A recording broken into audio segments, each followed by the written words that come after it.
انسان کا جسم 4 چیزوں سے بنا: آگ، پانی، ہوا اور مٹی۔ تو جب جسم بیمار ہوتا ہے تو اس کی دوا بھی رب ذوالجلال نے نیچے ہی رکھی ہے۔ جب جسم بھوکا ہوتا ہے تو اس کی غذا بھی رب کائنات نے نیچے رکھی ہے۔ کیوں؟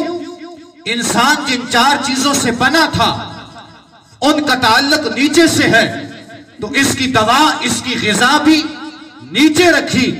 لیکن ایک چیز ہے جس کو روح کہتے ہیں، اس کا تعلق نیچے سے نہیں، بلکہ رب فرماتا ہے یسألونک عن الروح قل الروح من امر ربی۔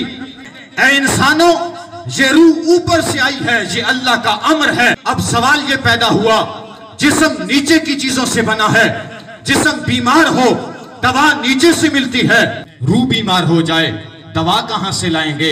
روح بھوکی ہو جائے غذا کہاں سے لائیں گے؟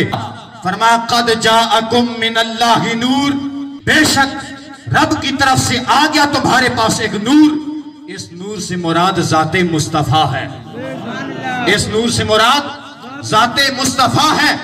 دوسرا فرمایا وَأَنزَلْنَا إِلَيْكُمْ نُورًا مُبِينًا، اس سے مراد قرآن مجید ہے۔ پتہ چلا جب روح بیمار ہو جائے یا تو ذکر مصطفیٰ کرنا پڑتا ہے یا تلاوت قرآن کرنی پڑتی ہے۔